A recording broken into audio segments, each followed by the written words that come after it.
Welcome to competitive exams corner. New job notification మనకు కనబడుతుంది. So national water development agency వారు ఒక new నోటిఫికేషన్ని మనకు అందించడం జరిగింది. అండ్ ఇది మనకు మినిస్ట్రీ ఆఫ్ జల్ శక్తి కింద ఉంటున్న బోర్డు అనమాట, నేషనల్ వాటర్ డెవలప్మెంట్ ఏజెన్సీ. అందులో కొన్ని పోస్టులకు గాను ఈ నోటిఫికేషన్ని వాళ్ళు రిలీజ్ చేశారు. అండ్ ఆ పోస్టుల వివరాలు ఇప్పుడు చూడండి.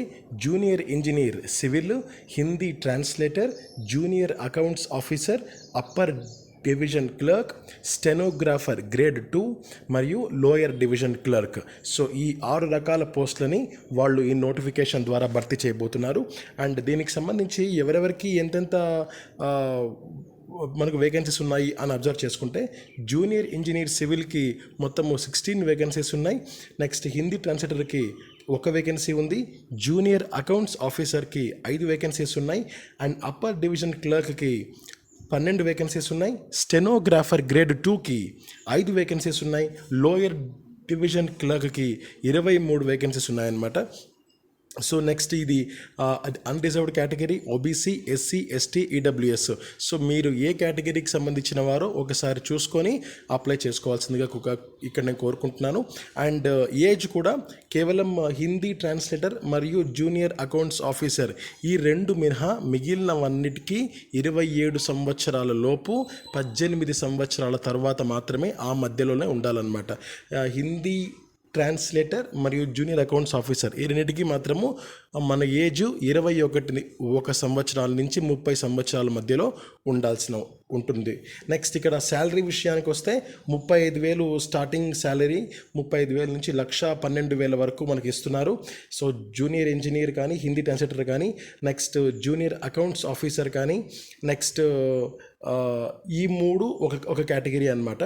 Next level 4 upper division clerk వచ్చి 25,000 నుంచి 81,000 వరకు ఉంటుంది. స్టెనోగ్రాఫర్ 25,000 నుంచి 81,000. అండ్ లోయర్ డివిజన్ క్లర్క్ విషయానికి వస్తే 19,000 నుంచి 63,000 వరకు మనకు శాలరీ అనేది ఉంటుందన్నమాట. ఇక ఎడ్యుకేషన్ క్రైటీరియా విషయానికి వస్తే జూనియర్ ఇంజనీర్ సివిల్ అని చెప్పాను కదా. సో దీనికి ముఖ్యమైన క్వాలిఫికేషన్ ఏంటి అంటే diploma in civil engineering or equivalent from a recognised university or equivalent. So మనకు డిప్లొమా అన్నది సివిల్ ఇంజనీరింగ్కి సంబంధించింది ఉండాలి. సో అలా లేని పక్షంలో దానికి ఈక్వల్గా ఉండే ఏదైనా సరే దీనికి ఎలిజిబుల్ అనమాట. బట్ డిజైరబుల్ ఏంటంటే degree in civil engineering or equivalent from recognised university or equivalent. So essential ఖచ్చితంగా కావాల్సింది సివిల్ ఇంజనీరింగ్లో డిప్లొమా ఉండాలి. బట్ ఒకవేళ డిజైరబుల్ అని ఎప్పుడు వాడతారు అంటే, సో ఇద్దరు ముగ్గురు ఒకే పోస్ట్కి వచ్చినప్పుడు, సో అలాంటప్పుడు ఎవరికైతే ది బెస్ట్ డిగ్రీ ఉందో సో వాళ్ళు ఆప్ట్ చేసుకునే అవకాశం ఉంటుంది. సో డిజైరబుల్ ఏమిటంటే సివిల్ ఇంజనీరింగ్లో గ్రాడ్యుయేషన్ చేసిన వారు డిజైరబుల్ అనమాట. ఇక హిందీ ట్రాన్స్లేటర్ విషయానికి వస్తే మాస్టర్స్ డిగ్రీ ఇన్ హిందీ ఖచ్చితంగా ఉండాలి విత్ ఇంగ్లీషు, లేదా masters degree in English with Hindi ఉండాలి, లేదా masters degree in any subject other than Hindi or English with Hindi medium ఉండాలి. సో లేదా with English medium and Hindi as a compulsory subject ఉండాలి. సో లేని పక్షంలో masters degree of recognised university in any other subject other than Hindi or English with Hindi and English as a compulsory subject అనమాట. And లేని పక్షంలో and, so ఈ పైన 5 నేను are అని చెప్పాను. సో ఇక్కడ అండ్ వాటితో పాటుగా recognised diploma or certification course in translation from Hindi to English and vice versa or 2 years experience of translation work from Hindi to English అనమాట. సో మనకు ఎక్స్పీరియన్స్ అనేది ఖచ్చితంగా అవసరం. ఇక జూనియర్ అకౌంట్స్ ఆఫీసర్ విషయానికి వస్తే degree in commerce from recognised university మరియు 3 years experience in cash and accounts in government service. తర్వాత డిజైరబుల్ క్యాండిడేట్స్ ఎవరంటే candidates having CA, ICWI and company secretary. So ఆ కోర్సులు పూర్తి చేసిన వారు ప్రిఫరబుల్ అనమాట. ఇక అప్పర్ డివిజన్ క్లర్క్ విషయానికి వస్తే degree of recognised university any graduation వారు దీనికి ఎలిజిబుల్. అండ్ డిజైరబుల్ ఎవరంటే కంప్యూటర్ ఆపరేటింగ్ సిస్టమ్స్ మీద పూర్తిగా అవగాహన ఉన్నవారు మరియు ఎంఎస్ వర్డ్ కానీ, ఎంఎస్ ఆఫీస్ కానీ, ఎక్సెల్ కానీ, పవర్ పాయింట్ కానీ మరియు ఇంటర్నెట్ కానీ, సో వీటి మీద మంచి జ్ఞానం ఉన్నవాళ్ళు దీనికి ఎక్కువగా ప్రిఫరబుల్ అనమాట. ఇక స్టెనోగ్రాఫర్ విషయానికి వస్తే 12th క్లాస్ పాస్ అయి ఉండాలి రికగ్నైజ్డ్ యూనివర్సిటీ ప్రకారంగా, మరియు skill test on computer. So ఇక్కడ 80 WPM అంటే వర్డ్స్ పర్ మినిట్ అనమాట. అంటే ఒక నిమిషానికి 80 వర్డ్స్ మనము ఫాస్ట్గా టైప్ చేసే కెపాసిటీ మనకుంటే దెన్ మనం దీనికి ఎలిజిబుల్ అనమాట. అండ్ ఇక్కడ లోయర్ డివిజన్ క్లర్క్ ఏంటంటే 12th క్లాస్ పాస్ అయి ఉండాలి and typing speed of 35 WPM. So అంటే ఒక నిమిషానికి 35 వర్డ్స్ ఇంగ్లీష్లో టైప్ చేసే కెపాసిటీ మనకు ఉండాలి.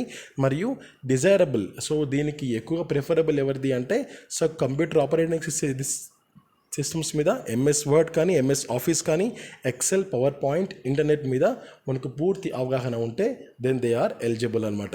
ఇక ఇంపార్టెంట్ డేట్స్ విషయానికి వస్తే May 10, 2021 నుంచి ఆన్లైన్ రిజిస్ట్రేషన్ స్టార్ట్ అయింది. అండ్ లాస్ట్ డేట్ వచ్చి 25 జూన్ అనమాట. జూన్ 25 మనకు లాస్ట్ డేట్ అప్లికేషన్స్ ఆన్లైన్లో మనం సబ్మిట్ చేయడానికి. అండ్ ఎగ్జామినేషన్ వచ్చి will be notified later on the website.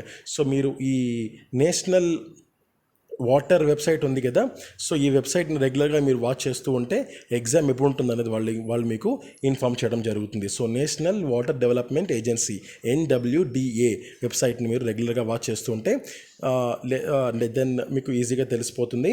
And CEC పరంగా కూడా నేను మీకు ఇన్ఫామ్ చేస్తూ ఉంటాను.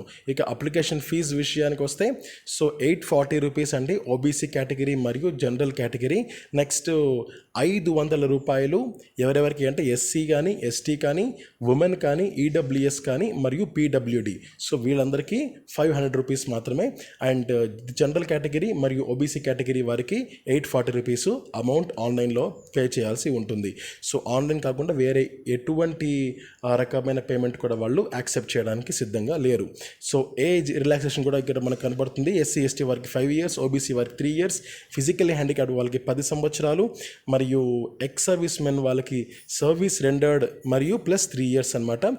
ఇక government employees including department candidate వారికి 5 years ఫర్ జూనియర్ ఇంజనీరింగ్ కానీ, హిందీ ట్రాన్స్లేటర్ కానీ, జూనియర్ అకౌంట్స్ ఆఫీసర్ వరకు 5 years, మరియు up to 40 years for the UDC, stenographer grade 2 and LDC అనమాట. సో ఇది ఇక్కడ ఇంపార్టెంట్ పాయింట్ అండి. ఇక సెలక్షన్ క్రైటీరియా విషయానికి వస్తే జూనియర్ ఇంజనీర్ పోస్టులకి హిందీ ట్రాన్స్లేటర్ కానీ, జూనియర్ అకౌంట్స్ ఆఫీసర్ కానీ, మరియు UDC. సో ఇవన్నీ ఏంటంటే ఒక competitive computer based online test ద్వారా సెలెక్ట్ చేస్తారు. నెక్స్ట్ ఇక్కడ స్టెనోగ్రాఫర్ గ్రేడ్ 2 LDC. సో ఈ రెండు ఏంటంటే ఒక కంప్యూటర్ బేస్డ్ ఆన్లైన్ టెస్ట్ మరియు స్కిల్ టెస్ట్ కూడా ఉంటుందన్నమాట.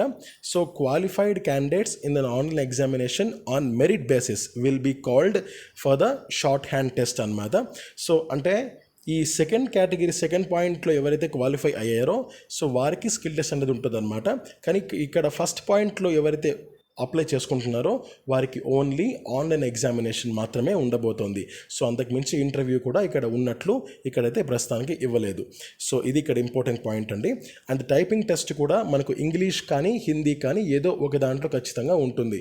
సో ఈవెన్ ఇంగ్లీష్ మీద గ్రిప్ ఉంటే ఇంగ్లీష్, లేదా హిందీ మీద గ్రిప్ ఉంటే హిందీ అనమాట. సో ఏదైనా సరే మనం ఈజీగా అపియర్ అవ్వచ్చు. సో పూర్తిగా ఆన్లైన్లోనే అప్లై చేయాల్సి ఉంటుంది. ఇది ఇక్కడ ఇంపార్టెంట్ పాయింట్ అండి. అండ్ ఆన్లైన్ మోడ్లో మనకు 25th జూన్ అర్ధరాత్రి లోపల మనం దీనికి అప్లై చేసుకోవాల్సి ఉంటుంది.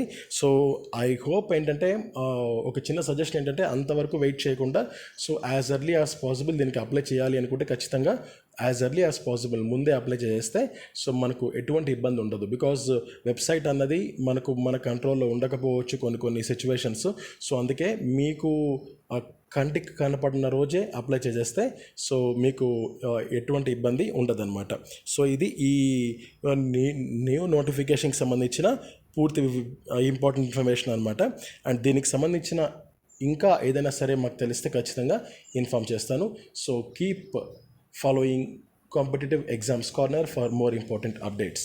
Thank you.